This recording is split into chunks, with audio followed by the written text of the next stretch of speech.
Welcome to the Fire Away Podcast.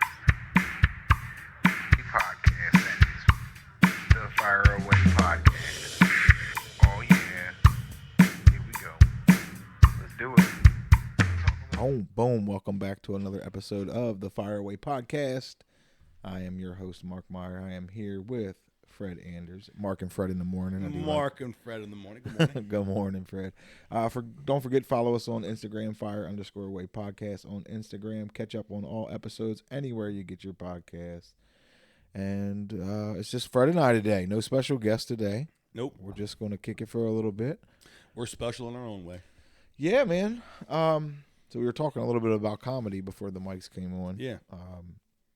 And, you know, just the different styles of comedians and stand-up in general. Right. Different how, Right. you know, and Dave Chappelle, for instance, comes to mind when you talk about storytelling. Like, it's not so much even jokes, but the guy will captivate you from the second he starts talking until the second he finishes.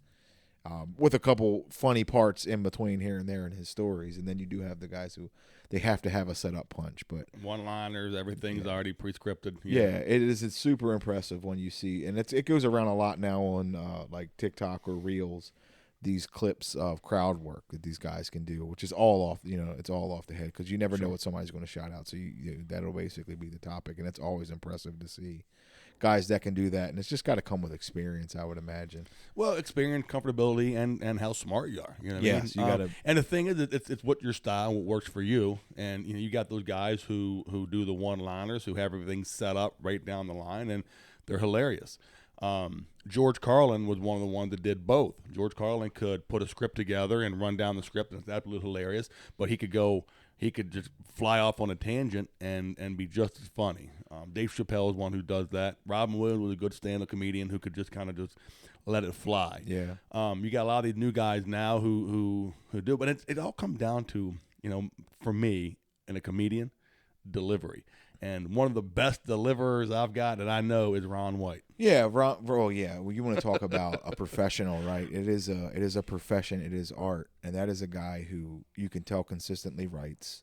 Right, he's always writing. I know now that he is at the Comedy Mothership in Austin as a regular, so he's going up more often than he ever did because he's not, you know, touring the world. That it's constantly new bits that he's working on. So you're always writing current event jokes and things like that. But delivery with Ron White, you know what I mean, is everything. Like it's if you can't find something funny about that, you know. His facial expression, the way he changes his voice, everything he does is awesome.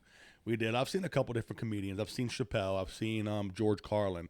George Carlin comes to mind because there was a group of us. We're all going, like probably 3 or 4 buddies, all of our girlfriends, and I was in my 20s, so we were partying, having a good time. And the night before the concert, we all were hanging out, you know, bull crapping around, drinking some beer, getting juiced up, and watching George Carlin on TV. You know, all his comedies, getting ready to go watch the show. The disappointing part of that is that the show he did was the exact replica of the last show we watched that evening. So it was still funny, but we kind of ruined it for ourselves because it was exactly what he did. So now what they kind of do nowadays, and I don't know the last time you see it, is that they'll do that act, they'll tour with that act, and then they'll put the special out afterwards. And then when they go on tour again, it's new material. So they kind of like figured that out, that they were ruining it for people by putting the special out and then touring the special instead. Now they do it opposite. They tour their act, basically perfecting the act, and then they'll put the special out at the end. Now, are you a big comedy guy? Do you like comedy? Oh, it's all stand up. Almost all the movies? podcasts I listen to are from comedians who have their own podcast. Yeah, and I've watched the stand up, and I'm the same. I've seen Chappelle, Cat Williams, Ron White, all the blue collar guys back in the day. Who's your favorite blue collar guy? Oh, Ron White would have been. But, I mean, I was a Larry the Cable Guy back when he was coming on 98 Rock, back when it was Kirk, Mark, and Lopez in the 90s, where Larry kind of made his name for himself doing morning radio shows.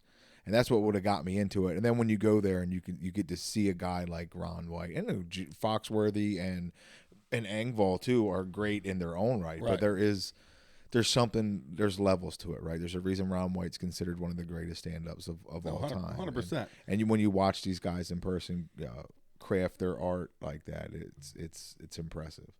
Yo, Foxworthy was he the you might be a redneck if Yep. with him, right? Yeah, that was that all was- his stuff.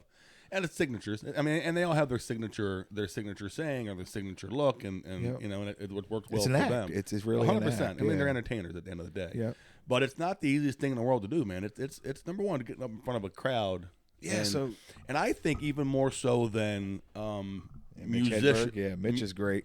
musicians and all that. You know what I mean? You're playing, you're singing. That's hard. But I think standing up, expecting, and trying to get a specific thing from an audience, which is laughter, is gotta be a little bit tougher than I think. So I will tell you. other I'll tell you stuff. this. So myself and Antonio did a couple open mics. We did a couple open mic competitions back in like the mid 2000, like 2000. Can you find that, 13, Kelly? 14. Can you find them online? Mine is actually on YouTube. I don't have Antonio's recorded, but mine is actually on YouTube, and it is definitely not suitable for work. But like Kelly put up Mitch Hedberg up on the screen here, and I don't know if you're a Mitch Hedberg. I don't know who he is. So if that's, I don't think. Mitch Hedberg is such a great measuring. I don't know what the word I'm looking for, but anyway, if you watch a Mitch Hedberg stand up and you don't get it, then you're not a fan of comedy, in my opinion. Like, if the guy is a genius joke writer, and his jokes are so simple and so plain that if you like somebody watches Mitch Hedberg and they tell you like I don't get it, then they don't get it. Like, Okay, they're- I've they're never not seen gonna him. be. I'll be darned. And it's like Anthony Jeselnik for me. Like, that's dark comedy, and I get the jokes and they make me laugh, but I get he's not for everybody. Mitch Hedberg is kind of just that guy where his jokes are super simple and they're super easy to get, and it's just funny, right? It's pure entertainment fact when he wrote. And again, another guy that was gone way too soon. Bob Saget was great stand up. Doesn't get enough credit for his stand up. Everybody looks at him as a Full House and, Yeah. and your clean cut, Neil you know. McDonough, yeah. Oh yeah, and it no, couldn't have been and more he's filthy. opposite. Yeah, it couldn't have he's been more filthy opposite on stage. Yeah. Yeah. But yeah, so getting back to what we were saying, like, and I'm not by any means saying I'm a stand-up comedian, but it was always an art form that I was fascinated with because of what you were saying. Like, how do you get strangers to laugh? You know, Antonio and I would go out to the bar and we'd write jokes at the bar and we'd bounce them off of each other, which was almost like cheating because we could make each other laugh. We know how to make each other laugh, so we're like, oh yeah, this is good. But there's no Genius. test. Yeah, there's no test like getting up in front of. And both times we did it, I bet there were 50 to 100 people in the crowd, which nice is a lot. crowd. It's a decent nice crowd. for sure. And when you get that one that you know is going to work and it works, man, it's like that's great. So then you can kind of build off of that. But when you get that one that doesn't work, it's rough. Yeah. Like, it is rough. Well, it's funny when you watch stand up, you know, you see the live, and when they have something that bombs, Yeah. you know, the good ones that can recover from that and make it funny. You know what I mean? What's his name? Bill Murr. Yeah, Bill Burr, yeah, because he's over the top sometimes with some of the things he does, and there's been plenty of time where I've seen him come across and say something, and he's getting nothing, and people are like, what the heck, but he recovered from that nicely. it gets hot, man. Like your whole body will get hot, and you just and you lose your train of thought. Like, so it's funny because and I know we have touched on this in a podcast in the past, but Antonio and I had very different styles. I had mine more of stories with jokes in them, and mine was planned out. Like, I already knew from start to finish where I was going. One story, and I knew a part of that story that would remind me to go into the next story, and that would remind me to go into the next story. Where he was more like, he had a couple jokes, and then he was just going to go up there for the next half hour and just go off the head and just kind of, hey, this is funny, I'm going to talk about this, and he did really well, but I just couldn't work like that. I think it just comes with like you were saying earlier, being comfortable, to where I was up there to put on a show and then be done. Where if I would have got derailed, I'm not sure how good I would have done at that time, for sure. Now maybe after, if we would have stuck with it and did time and time on the stage, you would get better as you got comfortable with it. But yeah, I can easily see where somebody shouting something or distracting you or a joke bombing would completely derail something. Well, no matter what it is, whether you're telling a joke or having a conversation, if you say something or come across and don't get the reaction you're really truly expecting to get, I don't care what it is, it throws you off for a quick second until you got to get it back together and having being able to the wherewithal to run through your mind what just happened and what's coming out next and keep it rolling. Yeah, I had a Montel Williams joke. I don't know if you remember who Montel Williams was. He's a talk show host from Baltimore. I'll be 50 this year. I know who. Yeah, so he's from this area. And So is Chappelle. yeah, and Chappelle from like the PG Silver County. Spring, But yeah. this joke anyway just completely bombed, and you just had to sit in it because then immediately I'm like, how do I get to my next bit now that I can't finish this joke because it's going nowhere? Like, how do I segue into the next bit part of it? But that's where it comes in, right? So the quick thinking goes, and it's all an afterthought. You finish that with look, this ain't going very well. You probably don't like it, but I got to finish my joke, guys. So hopefully we finish strong before I get into the next one. You know what I mean? Strong. There'll be some courtesy laughs out here. They can't all be winners. Yeah, no, they can't. They can't. But no, comedians are fun. I mean, they're a different breed of people. I love watching comedians. There's a bunch through the years. Daniel Tosh is one that was always used to make me laugh. The stand-up was great. The Tosh Point of the two, whatever that show was, it was all right. But he would crack me up. Shane Gillis now is pretty good. He's hit or miss sometimes though, but there's a lot of good ones out there now. Yeah, sure. And it is. It's a whole new group of comedians. It's always it's always been kind of East Coast, West Coast. Whether it would be they started in Boston or LA or New York, there was the three big spots, or Chicago, the four big spots, if you will, for comedy to come out of. But now because of podcasting and YouTube, because a lot of them now will produce their own specials and put them up on YouTube.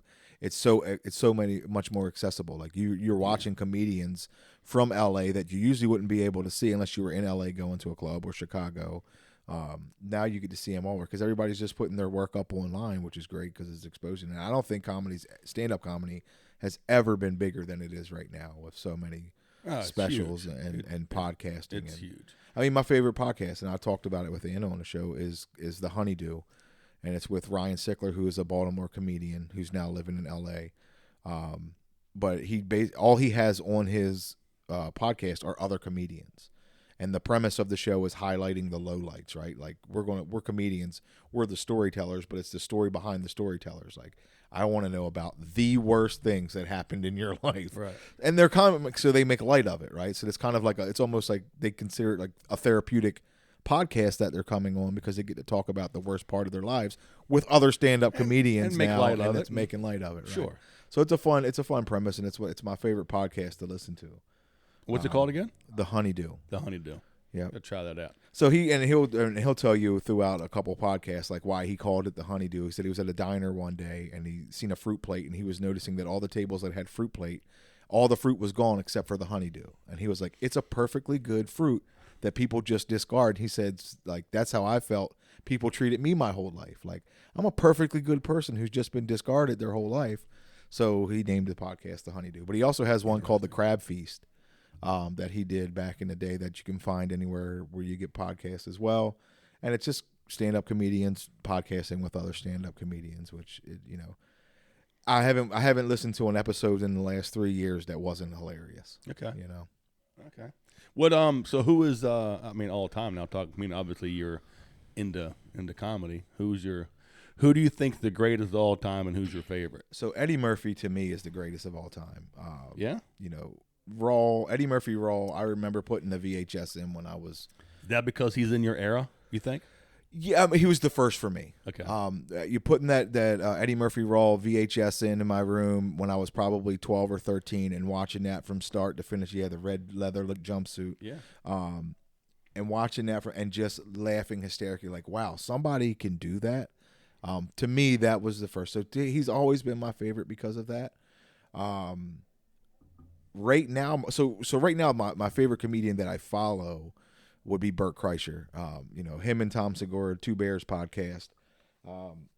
Certainly one of my other favorite podcasts, Two Bears, One Cave with Bert Kreischer and Tom Segura. I've been following Bert Kreischer since he used to come on Elliot in the Morning in the early 2000s and do the kind of Larry the big bushy beard? Yeah, takes his shirt off, always does stand up with his shirt off. Yeah. Bert, I will say this, his stand-up is not my favorite.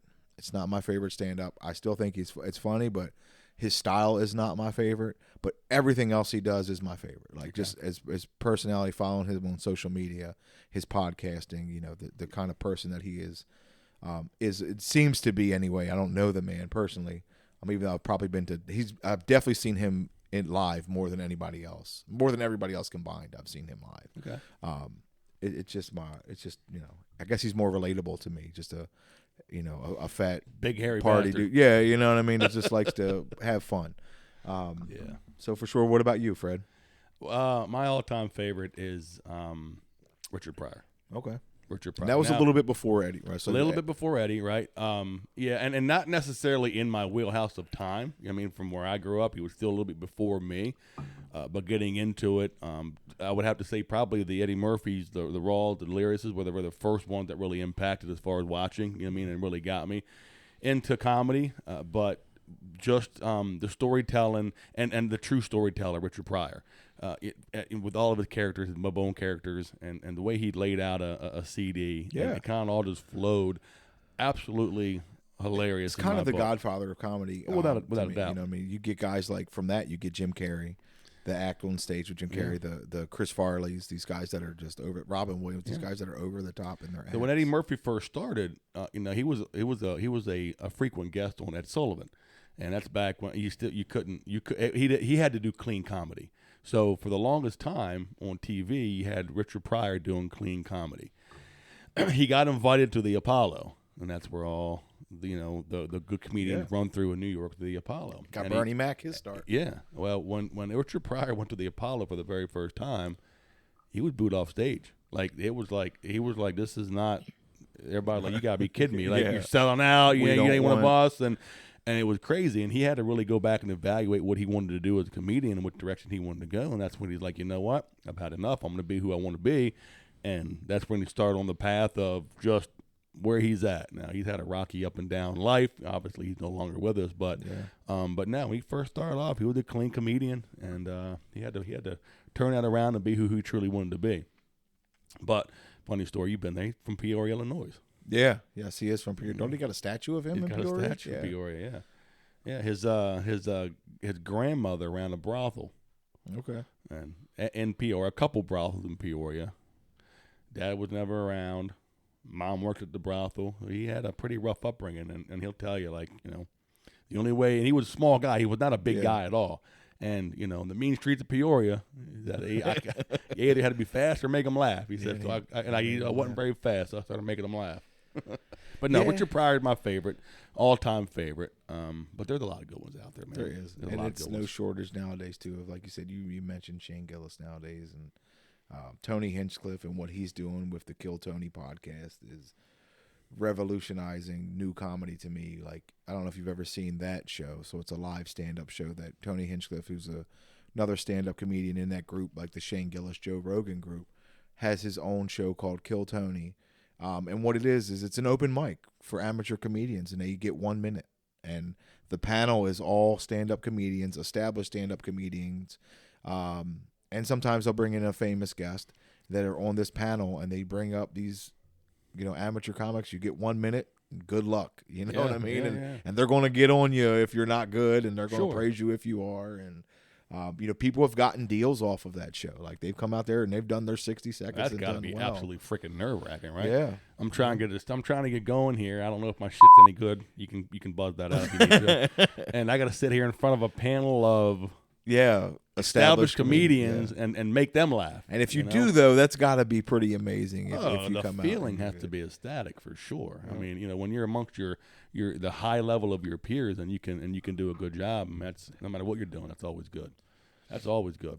Yeah, I don't know. It's definitely my favorite form of escape is listening to these guys on their podcasts or watching stand up. And I'm lucky. My wife will enjoy stand up certain times. Like if there's a new special on Netflix and I want to watch it, most of the time I can get her to sit down and watch it with me. Especially if it's Matt Rife or somebody who's hot, you know what I mean, that all the ladies like. But, she likes Bert Kreischer, she likes Joe Rogan, and some of the same other comedians that I like. I don't know if you remember Lisa Lampanelli back in the day before she retired comedy. She was great, seen her a few times. And I'm not, Nikki Glazer now, her stand-up is really good. Yeah, she actually is good. She's funny. Yeah, I like Nikki. She can be filthy, too. Yeah. So what do you like? I mean, are you more into what do you think is better? Or what do you like better? I like the Let's start with darker that. comedy. So I like the styles of, like I was saying earlier, the Anthony Jeselnik or the Tom Segura. I like the darker comedy, the stuff that you're not supposed to laugh at kind of stuff. These guys have a way of just making it funny to me. Yeah. And it might not be for everybody, but hey, it's funny to me. That's what I enjoy. But I really enjoy honestly, I appreciate the art of a fantastic joke. When we're having a conversation and it ends somewhere you never seen coming, like that takes work. Yeah. It's very impressive when you can do something like that. I commend the guys who are able to do clean comedy and do clean comedy well. Yeah, Jim Gaffigan has made a living out of it his entire life. Gaffigan, the Foxworthies, Yeah. those guys, Yep. and then we have this new guy. And he's not new; he's been around for quite a while now. His name's escaping me. He's been on Saturday Night Live a couple of times. Got a little beard on him. His is all clean comedy too. He has the skit on Saturday Night Live where they're at the Revolutionary War and he's Nate talking about Bargatze. Nate you're talking Bargatze, about. Yes, yeah. yep. He's another one. He pops up on my feed a lot because I watch some of the stuff. He cracks me up. I think he's funny, and it's all clean comedy too. Yep. And he's like, that's the direction I wanted to go. But I think, me personally, I think it's harder to do clean comedy and be good at it than being. I it's think easy so to be too. filthy. I think it's easy to be the filthy, or you want to call it filthy, or dark or whatever, because that's the shock factor, right? The Sure. wow factor that can cause it to be kind of. It's harder for me to imagine getting to that wow factor with something clean or something not dark. It would be hard. I mean, for me personally, I know it would be for sure, but again, it just shows you how good some of these guys are with and this it art goes form. in the delivery. I'm telling you, man, it just blows me away. The guys, they can finish something out, and the tone or the mannerisms, and just how that little bit Yeah, takes it over the top more so than just what the words are coming out of your mouth. yeah. It's and impressive. I think if you look at, like you were saying, if you look at all the most successful ones, they have that. They have this, whether it's their style, whether it's their catchphrase, they have that thing about them that makes them stand out. You can go to an open mic, or you can watch on Reels or TikTok. You can watch all these stand-ups, and a lot of times it's cookie cutter. They all kind of seem the same. It's just a guy or a girl up on stage telling jokes, and it doesn't really catch your attention. But that person that has that delivery Yeah. that you're saying that stands out, or has that style or joke, certain style of joke writing, they're the ones that seem to be, successful. So how, I mean, it kind of is, like you said, it's entertainment. How do you stick out from one way, Well, you have to, right? How do you separate yourself from everybody else? What makes you unique in a world of a lot of the same stuff? You're all trying to achieve the same goal. There's a guy out now too who he's a younger guy, but he seems to. I think every time I see something pop up and watch him, his name escaped me too. He plays off the audience. He like his whole bit. That's Matt Rife, the Matt Rife, Yeah, okay. yeah. So that's the guy that's so he actually does a lot of regular stand up, but on the clips like you're talking about, it's all crowd work that he posts. You like that? You like the crowd work? It's certainly, to me, I find that very impressive too, because it is, you have to be smart. You have to be smart. You have Witty. to be fast. Yeah. And you have to be able to recover, because you're going to derail. You're going to bomb. You're going to offend people. You're gonna piss somebody off. Yes, for you're sure, going to yeah. you're going to offend people. So you have to be able to recover from that and move on. He actually just released a special on Netflix that is nothing but crowd work. So the whole special was just him talking to the crowd, and he gives the crowd premises like, give me a story about this, and then they'll give him a story about this, and then he just kind of goes on Run with it, yeah. bits about that. So, what a lot of people don't know about Matt Rife is that he's been doing stand-up since he was 17 years old. Now, he only got famous these last couple of years because of Instagram and TikTok. Yeah. And all his crowd work being... The social media has helped out a lot. Social media has helped out, like he boomed, but he actually used to tour with Ralphie May. I don't know if remember Ralphie Yeah, May, yeah. the big guy. So he used to tour back with I like Ralphie May Ralphie when May, he was too. like 17. Yeah, another great one who, Yeah. again, died too soon. But yeah, so he had been doing... So he's a very versed comedian. So when you see him do his stand-up, it's not without practice that he has this, without this a doubt. skill for sure. Yeah. No, but like I said, we kind of alluded to that earlier too, and you just said it again. The how smart these guys are, I don't think people really understand that. You know what I mean? You've got the guys like we talked about who just do a bit. It takes some wittiness and to put that bit together. But I'm telling you, man, I'm a guy when they can just kind of go off on a tangent and start doing off the cuff, man, and just start being witty. And there's quite a few of them in the past that have been able to do that. You know what I mean? But I think to me that's just they're smart. Dave Chappelle, another one. I don't think people understand how smart the comedians really are. Yeah, it's a skill and it's a craft that you have to work at constantly. Like these guys, and I'm talking like I know him, but it's only because I listen to so many stand-up comedians on podcasts talk about themselves and how they do this. That these guys are constantly writing. They're constantly, basically, what these podcasts are when they're doing it together is they're bouncing things off of one another. And hey, we might talk about something funny on this show. I'm going to go turn it into a bit, Right. and then I'm going to go out on stage and work it out until it works. And it's something that they practice with and they skill, and it's, if you don't, it doesn't work, right? So it takes that certain brain for sure. It takes it takes a lot of work. Well, for sure, and you can't tell me that all these comedians they nailed it from day one. Yeah, I would have to say 95% of them had to fight through failure. Sir, I will tell you after failure before they were able to get it rolling. So I'll tell you, I mentioned Two Bears, One Cave, Burt Kreischer, Tom Segura's That podcast, sounds kind of kinky. and the Honeydew with Ryan Sickler. Those three comedians, I mean, you can even go with the biggest podcast in the world right now, Joe Rogan's. Those four guys have been doing comedy for over 30 years. Yeah, a long time. A long time. They're only famous now because of how big comedy is. Rogan's been around for a while. Yeah, Rogan's been around for a while, but he's been famous for a while. But then again, when Rogan first came around, that Fear Factor stuff, I never really realized for the longest time that he actually was a stand-up comedian. Yeah, right. The first time I saw him stand up, I went, now, he's one that I saw live downtown, and a buddy of mine and him, the one I told you about who did the stand-up at Magoobies and all that, did the trainings and all that. Rogan's stand-up sucked. Yeah, you didn't like We his did not like it. And both of us walked out there going, you got to be kidding me, right? I expected a lot more than what we got, and it wasn't very good at all. That was a little disappointing. Yeah. And again, like I said, it can be, it's so subjective to, like, again, one of my favorite guys. I'm not a huge fan of his stand-up. Like, I will find some of his bits funny. Yeah. Most of them I know because I heard him talk about this story when it happened on a podcast, and then he turned it into a bit. So I'm watching it, and I'm like, I already know what he's going to say because I heard it when it happened. You know what I mean? Right. But it's the same thing. I seen Rogan down at the arena when he had Andrew Santino with him, Tony Hinchcliffe, and some other people, and it was the same. And Rogan was the headliner, and I kind of felt the same way. I wasn't disappointed, but he certainly wasn't the strongest. No, for sure. Like his set was not the strongest set of everybody that was on his show. And there was a comedy festival that Burt Kreischer put on down at the arena 2 years ago. I went to with some friends, and it was 8 comedians. So they all went out and did like a half hour to 40 minutes, and it was a 3-hour show total with stand-up comedians, and it was so much fun because one guy come out and do a couple jokes, like there was this Dan Soder, Big J Ogerson. It was a lot of Andrew Santino's, a lot of different newer comedians come out. Some would do 20 minutes, another one would come out, maybe only do 10. The next guy comes out and does 40. They had an intermission. It was a lot of fun just hanging out watching comedy for 3 hours. Sure. So it was a different way to kind of experience comedy, and that was fun. It's fun, and I like when I go to the comedy shows, the people you don't know, because you don't know what to expect. Right? You haven't heard them, you don't know anything about them, and you find. And then the cool thing about a comedy show, you're already there, right? And with an open mind, and for the most part, you're ready to have some fun. So it's easier to get involved and laugh. Yeah. Not too many of them have ever come that I just bombed. You know what I mean? But tell you, the ones you don't know about, they seem to often to be like super funny. So we're going to Austin and next month.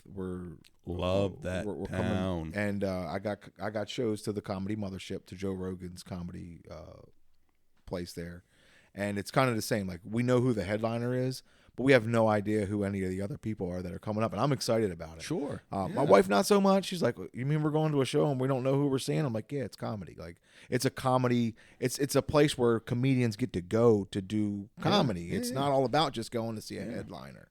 And it's about experiencing that like going to Nashville, singing at the honky tonks because you're trying to make your way up. You know right. That's what it means. Like, it's about being at that place. It's about being in a place where I know it's going to be, comics and well, I mean, and I'm assuming they've got to be somewhat established, at least in the area or around somewhere, to be playing there. Yeah, not bringing up just not, brand spanking new people. But it's more like the people, right? It's not. Yeah, they're not. They're not big headlining names, right? anywhere. They might be featuring on different sets, but probably find them on YouTube somewhere. Yeah, I'm excited about that. for sure next month I'll be there. So that was like, as soon as I found out we were going to Austin, I'm like, yeah, no. You ever been? I'm getting tickets to that. I've never been to I Austin. love Austin, Texas, dude. It's so much fun. Yeah, so Oh, I'm great excited. town. We're going to we're actually starting in Galveston. We're going from Galveston to San Antonio, and then from San Antonio to Austin. Okay. So we're going to spend. You a been to little any time of in them? Texas. I've never. This is my first time being in Texas. So, Man, I love Texas. San Antonio's a good town too. yeah, so we're going to. I have family that lived in San Antonio. Now they moved from San Francisco. They wanted to get out of California. They moved to San Antonio, so I'm going to visit them. Cool. And then I'm going to spend some time in Austin. Cool. Yeah, That sounds should like be fun. fun. But yeah, no, I mean, you know, we kind of jumped on this podcast today, not sure what we're going to talk about. Just kind of shooting from the hip here, and I like the comedy section. Yeah, it's man. fun. I'm passionate about stand up. It's one of my favorite things. I didn't to know do that and either. When I watch. started Yeah. telling you a little bit about comedy, we were talking about it all stemmed from, you said something about 98 Rock, and I didn't watch them guys anymore when Kirk, Mark, and Lopez was gone. Yep. That And was they the one kinda- I stopped. Yeah, Kirk, Mark, and Lopez. I'll tell you, if I could go back and do it all over again, I would have started to try it out of college, I think. Yeah. I think I would have attempted to make that a career.